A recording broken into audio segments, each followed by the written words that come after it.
Hi, and thanks for tuning in to the CBA Podcast, a place where we chat about our own recent achievements in the area of electronics, software and mechanical engineering, and more likely than not, give excuses for not having done anything at all. Hello and welcome back to another episode. At this point it's raining outside and I'm sitting quite close to the window, so what you may hear as noise is actually rain. So, sometimes I ask for feedback and I enjoy getting feedback, but I never had any real feedback. However, this week we have feedback in the form of a written letter, which I will now read live.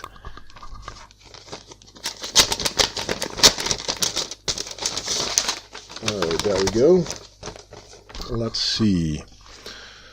Dear CBA Podcast, although I am a long-time listener and supporter of the show, your last comment about the D&D workshop put me in a mild state of rage. First of all, it's Dungeons and Dragons, not the other way around. Secondly, you came across as a sore loser who blamed the workshop organizers for your own inability to enjoy a classic game. Please put this right, or else I'll be forced to cancel my subscription. With kind but serious regards, VB. Well, indeed, that workshop was totally fine, I think, and it was that game simply doesn't resonate with the way my brain works, I think. So, yeah, he's absolutely right. It was not a game. It was not the workshop organizers. The workshop was fine. It was me. I just don't like that stuff. So that's why I left. So I hope that puts everything right. VB.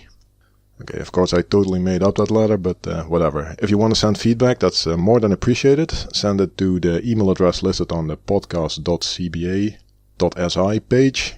I will read your letter out loud if you want to. I will not say your name if you don't want to say, I don't want your name being read on the air. I will sing your letter if you want to. Anyway, right, I like to get feedback.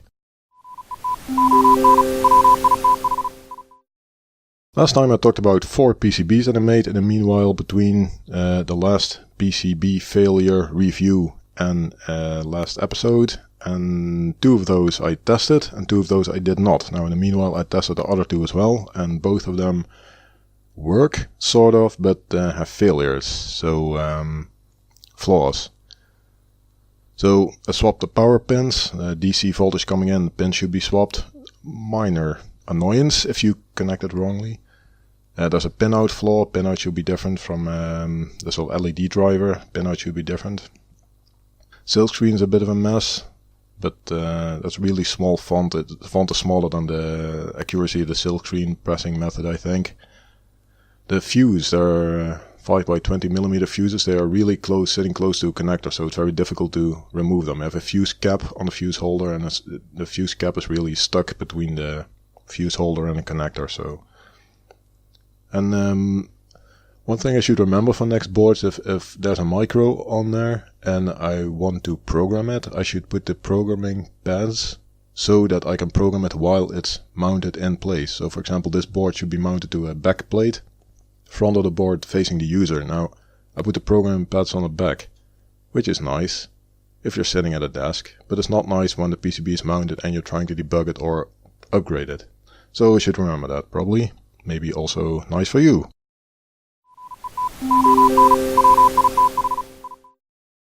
And when prototyping PCBs, I sometimes clean PCBs. First of all, if there's been rework and it looks like a ball of flux, then I surely clean it. But sometimes if it doesn't look very nice or I need to present it or something like that, I clean it. And I use Electroloop Safe Wash Super, that's labeled SWAS, a big jar of liquid. I put it in a small ultrasonic cleaner, turn it on and for a few minutes and then it's fine. After that I rinse it with normal tap water as the instructions suggest. Then I rinse it, if I have it, with deionized water and then quickly pat dry it and then put it in a heater to heat it for a day or something like that at 60 degrees Celsius, so all the water damp is gone, all the water is gone. So that's how I clean PCBs. And of course for small rework I just use a brush and tissues and cleaning alcohol.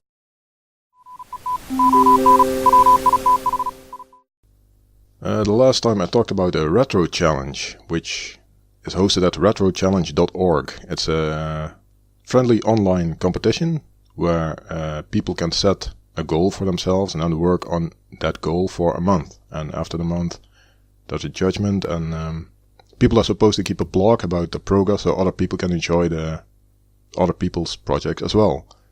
Now, I was working on my own project for that, but asked the organizer if I can help a little bit by providing halftime commands. So after 2 weeks, there's supposed to be a command describing how every contestant is doing, so how the project is coming along, and flaws and challenges and so on. So it's interesting for other people to read. So I volunteered to do that, and guys said, okay, why not? But it took a long time. So it took, I think, 2 whole days to make those commands, to read every blog or every description of 25 people. So I'm not complaining, but now I realize what kind of work must go into that competition. It's not just hosting a web page and blindly copy-pasting stuff from other people on there or providing links. It's just a lot of reading. So I can appreciate a little bit what the guy's been going through for the last couple of years. So I'll be glad to help. So next time I'd like to do this stuff as well, because, well, entering in the competition is nice. It's a nice way for me to get off my ass and actually do something, and also having to actively read other people's commands in detail, in such a detail that you can comment on it, makes me feel more involved in other people's projects. So it's a very nice way to learn about other people's projects. Maybe a little bit artificial, but seems to work for me.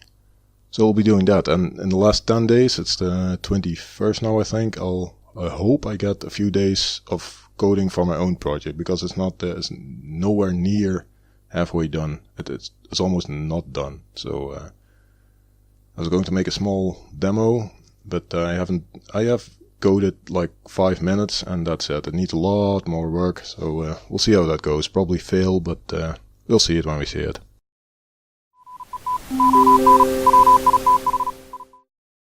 So to get back to the retro challenge a little bit, for that right now I need to convert some bitmaps into something that a home computer can use.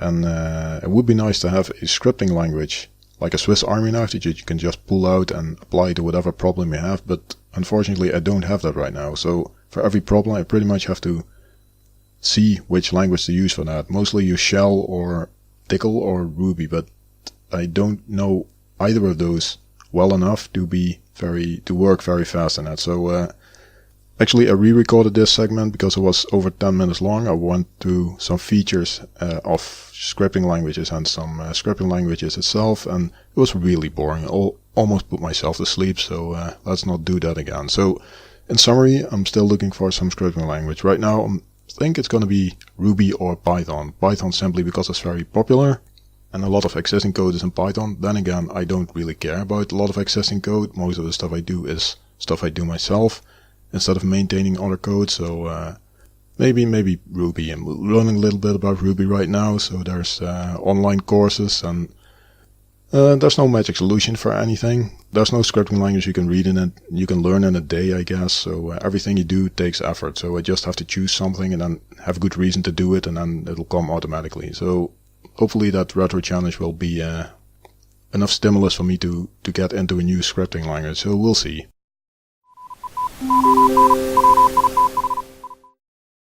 So some stuff that's coming up. It's the 21st of September now, so tomorrow is the 22nd.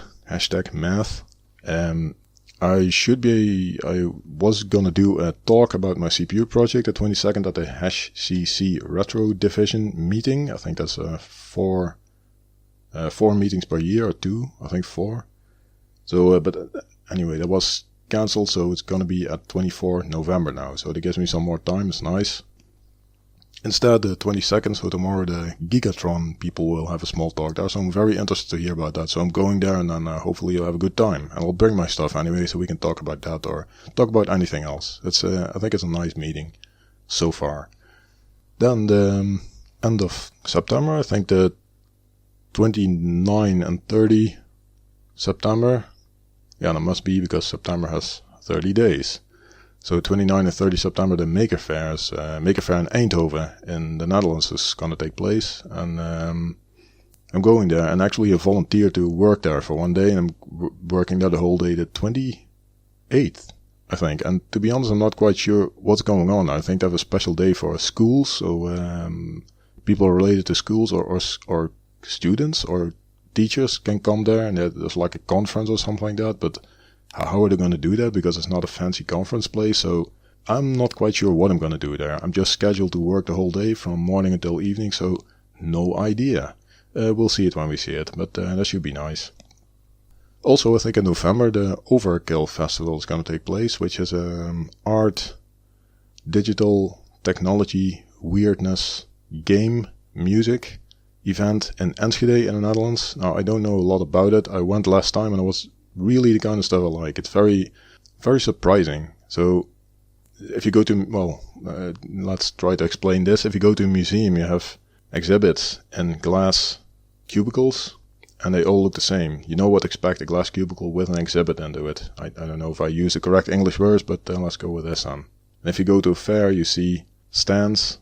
The stuff that they exhibit is different, but the stands look the same. Now, at the Overkill, I think it's completely random, so rooms can look very strange, or you don't know what to expect, so the limit is, I guess the limit is pushed a bit, so I like that a lot. So explore what you can do with a building to host something like an exhibition, yeah.